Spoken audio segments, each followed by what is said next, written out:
Diqqət! Bu verilişdə səsləndirilən fikirlər və tibbi məsləhətlər maarifləndirici xarakter daşıyır və ümumi yanaşmanı əks etdirir.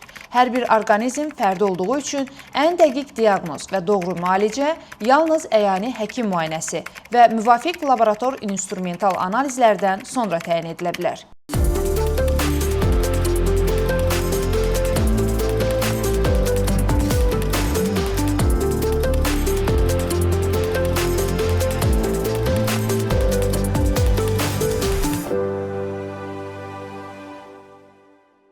Mən Səlimzadə Nicat, İnci laboratoriyalarında klinik biyokimya mütəxəssisiyəm. Bugün tamaşaçılardan gələn insülin rezistentliyi ilə bağlı sualları cavablandıracağam.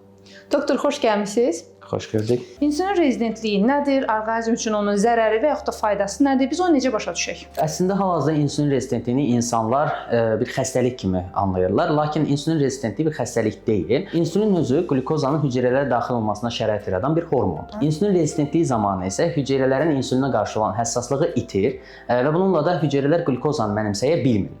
Və qlukozanın qanda miqdarının artmasına səbəb olur bu proses. Qanda qlukozanın səviyyəsi yüksəldikcə orqanizm kompensator olaraq insulin də səviyyəsini yüksəltməyə çalışır. Lakin insulin təkcə qlukozanın hüceyrələr tərəfindən mənimsənilməsini artıran bir hormon deyil, digər metabolik proseslərdə də iştirak edir və bu metabolik proseslərdə insulinin yüksəlməsi həmin metabolik tarazlığın pozulmasına səbəb olur. Nəticədə isə zamanla həm ikinci tip şəkərli diabet, həm də digər məsələn kardiovaskulyar xəstəliklər kimi xəstəliklər meydana çıxa bilər.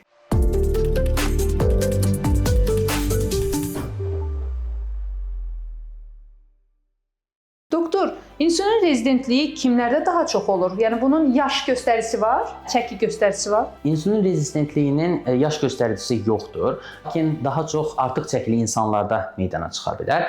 Bundan əlavə genetik meyilli, yəni şəkərli diabetə genetik meyilliyi olan insanlarda da insülin rezistentliyi görünə bilər. Bəzi hormonal pozğunluqlar, bundan əlavə məsələn qadınlarda baş verən polikistik over sindromu zamanı da insülin rezistentliyinə rast gəlinir.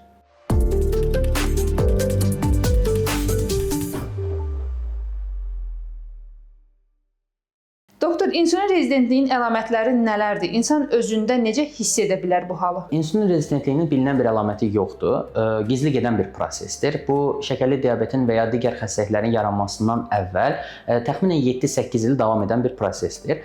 Açıq simptom verməyə bilər, lakin bəzi insanlarda aclıq və ya şirin qidalara meyillilik kimi özünü göstərə bilər.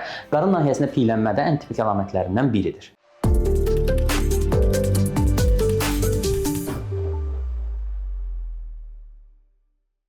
İnsülin rezistentliyi təhlükəlidirmi? Bəli, insülin rezistentliyi nəzarətsiz qalarsa, bu gələcəkdə həm şəkərli diabet, həm də digər xəstəliklərin yaranmasına səbəb ola bilər.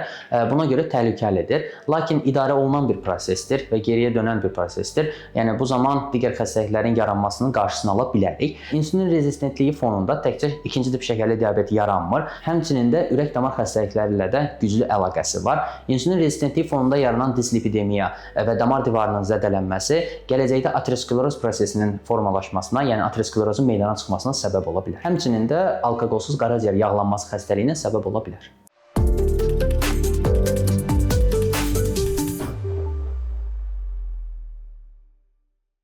Doktor, insülin rezistentliyini yoxlamaq üçün hansı analizlər verməliyik? İnsülin rezistentliyini yoxlaması üçün azlıq qlükoza və azlıq insülin analizlərinin verilməsi tövsiyə olunur. İnsülin rezistentliyinin yoxlanmasında bir neçə indeksdən istifadə olunur, lakin biz Homayer indeksindən istifadə edirik. Bu indeksin nəticəsində biz qərar veririk ki, pasientlərdə insülin rezistentliyi var, yoxsa yox. Bundan əlavə qlükoza yükləmə testi və daha başqa üsullar da vardır, lakin gündəlik praktikada bunlar istifadə olunmur. Onu da qeyd edim ki, daha dəqiq laborator analizlər mövcuddur, lakin gündəlik praktikada bu indeks kifayət edir. Ən vacib məqam isə nəticələrin həkim tərəfindən kompleks şəkildə qiymətləndirilməsidir.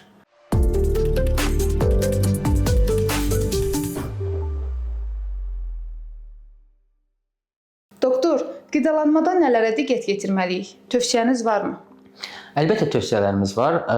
Əsasən, yəni insülin rezistentliyinin qarşısını almaq üçün rafinə olunmuş qidalardan və paket qidalardan uzaq durmaq lazımdır. Həmçinin də daha çox lifli, yəni bura meyvə və tərəvəzlərdən istifadə etməlisiniz. Bundan əlavə protein və sağlam yağlarla balanslaşdırılmış qidalanma müntəzəm və planlı şəkildə həyata keçirilməlidir və bunların həkim nəzarətində olması tövsiyə olunur. Bəs doktor, porsiyalarımızın əhəmiyyəti var? Mütləq porsiyalara da diqqət olunmalıdır.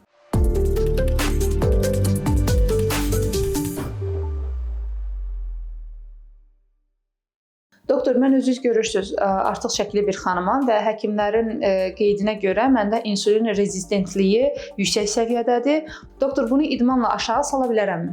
Xeyr, təkcə idmanla deyil, mütləq fiziki aktivliklə məşğul olmaq lazımdır. Bəli, fiziki aktivlik önəmlidir. Çünki müşahidələr də göstərir ki, həm fiziki aktivliklə məşğul olanlarda insulin rezistentliyi oturaq həyat tərzi keçirən insanlardan daha aşağı olur. Amma bunların hamısı həkim nəzarətində həyata keçirilməlidir.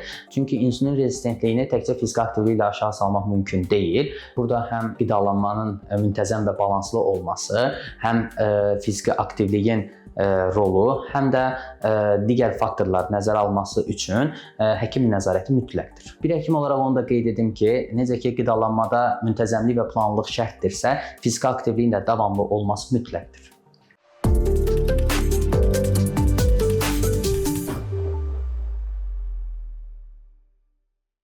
Doktor, insulin rezistentliyi ilə şəkər xəstəliyi eyni şeydir? İnsulin rezistentliyi ilə şəkər xəstəliyi eyni şey deyil. İkinci tip şəkərli diabetin yaranmasından bir neçə il öncə insulin rezistentliyi artıq başlayır və sonda həm şəkərli diabet, həm də digər xəstəliklərə səbəb ola bilər. Belə deyim də, 45 yaşında gəlib şəkər xəstəsiyəm deyən insandansa, 35 yaşında insulin rezistentliyini yoxlayan bir insan gələcəkdə şəkərli diabet olmaya bilər. Buradan da belə bir nəticəyə gələ bilərik ki, həqiqətən də erkən diaqnoz həyat qurtarır.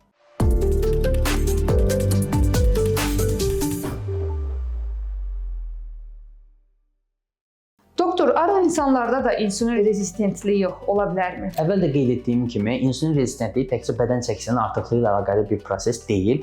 Yəni bədən çəkisi aşağı olan insanlarda da insulin rezistentliyi inkişaf edə bilər. Çünki insulin rezistentliyində genetik faktorların da rolu mühümdür.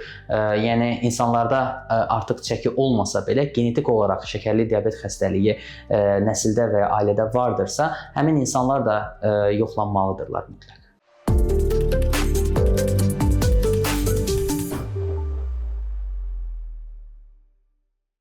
Nizət doktor, mənim çəkimə baxıb insulin rezistentliyimin nə qədər yüksək olduğunu deyə bilərsiniz?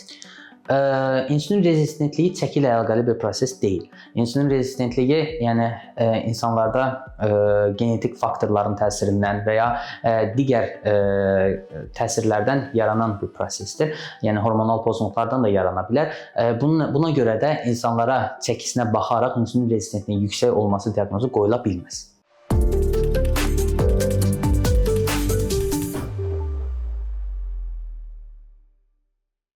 Doktor, bəs insulin çoxluğu niyə zərərlidir? Əvvəldə qeyd etdiyim kimi, orqanizm qlukozanın qanda artmasına cavab olaraq insulin miqdarını artırmağa çalışır. Lakin insulinin özünün də artması orqanizmdə digər hormonal balansların pozulmasına səbəb olur. Bu da metabolik tarazlığın pozulmasına səbəb olur.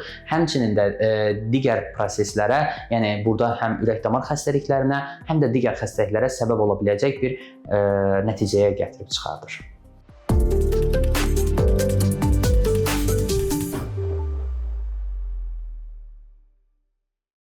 Doktor, insulin rezistentliyi ilə ürək xəstəlikləri arasındakı əlaqədən gəlin danışaq. Son araşdırmalar da onu göstərir ki, insulin rezistentliyi ilə ürək-damar xəstəlikləri arasında güclü bir əlaqə var. Çünki insulin rezistentliyi damar divarının iltihabına, endotelin disfunksiyasına və qalınlaşmasına səbəb olur. Həmçinin də lipid mübadiləsinin pozulmasına, bununla da LDL miqdarının artmasına və HDL miqdarının azalmasına səbəb olur ki, bunlar da ürək-damar xəstəlikləri riskini artıran faktorlardır.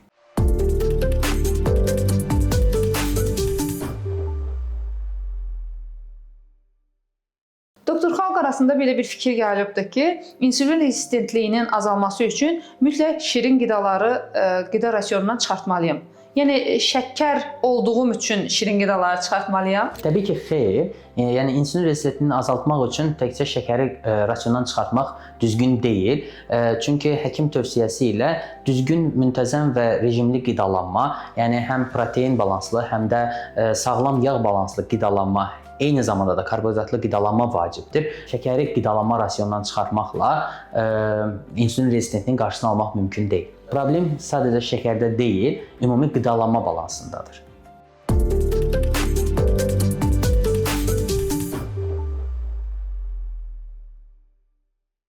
Doktor, biz xanımlar mütəmadi olaraq aralıqlı oruç tuturuq. Hər 16 saatdan bir. Bu aclığa gətirib çıxardır. Aclıq insulinə təsir edirmi? Aclıq özü ayrılıqda insulinə təsir edir.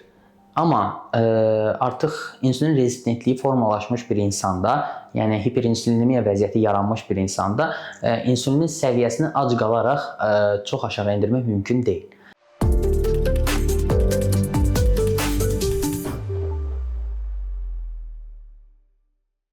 Doktor, mənim rəfiqəmdə də insulin rezistentliyi yüksəkdir, amma məndə də var. Sadəcə mənim həkimə gəlməyimə ehtiyac varmı? Onsuz rəfiqəmin həkimi artıq ona müəyyən bir plan hazırlayıb. Mən də onun planından uyğunlaşa bilərəmmi? Xeyr, bu yanlışdır. Çünki hər bir orqanizm individual olduğu kimi, həkim də hər bir pasiyentə uyğun qidalanma rejimi tərtib edir və hətta lazım olarsa dərman vasitələrindən istifadə edir insulin rezistentliyini aşağı salmaq üçün və buna görə də həkimə mütləq özünüzün yaxınlaşmağı vacibdir.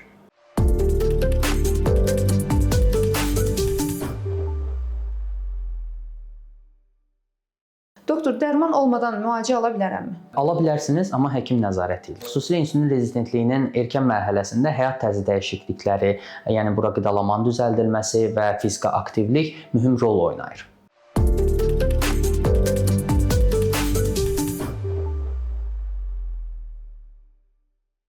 Doktor, insulin rezistentliyi tamamilə sağalır, yoxsa ömürlük insanda qalır? Erkən mərhələdə insulin rezistentliyi tamamilə sağala bilər. Yəni geri dönən bir prosesdir. Lakin insulin rezistentliyi müəyyən dövrü keçdikdən sonra, yəni şəkərli diabet xəstəliyi yarandıqdan sonra bu zaman yəni insulin rezistentliyinə deyil, şəkərli diabetin müalicəsinə yönəlilir.